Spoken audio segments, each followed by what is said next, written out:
in the modern economy, money is the measurement of everything. Right. We measure the progress of a country in terms of national economic development by the income growth, earnings growth, how much money you make.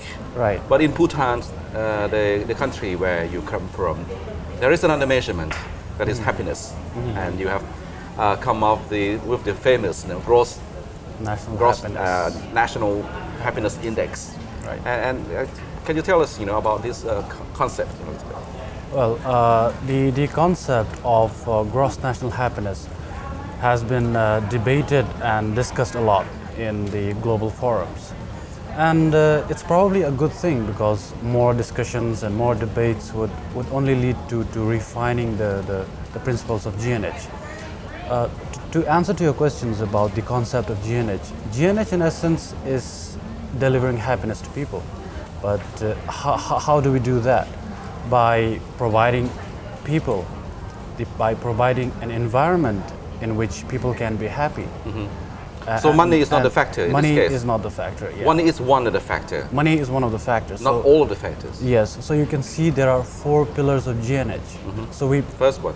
So we make an environment in which people can be happy, and that has to be based on the 4 pillars of GNH.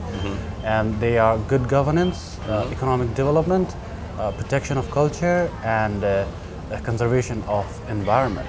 And again, here it has to be balanced. We cannot have rapid economic development on one hand and no protection of culture or environment on the other hand. But the 4 pillars that you have mentioned, all would have to be driven by money, isn't it?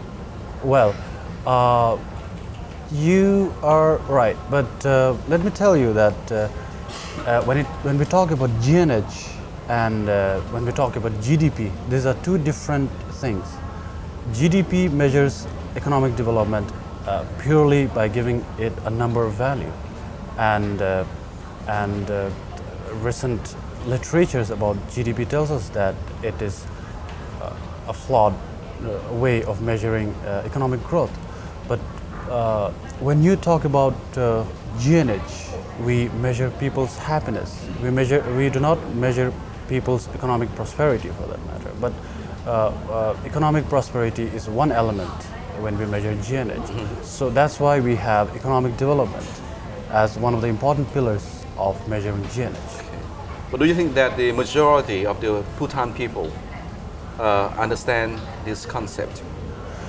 Well, as I told you, many people, almost everyone knows about GNH in Bhutan. But at the same time, there has been a lot of criticisms, there has been a lot of debates and discussions.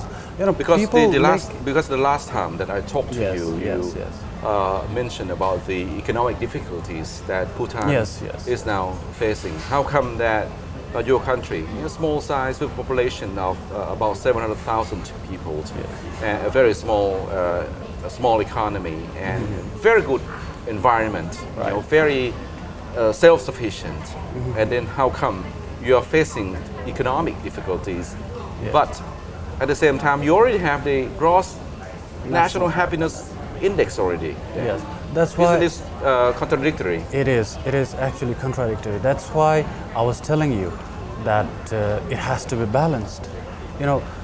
The economic situation the country is going through today is purely because people's consumption level has increased rapidly.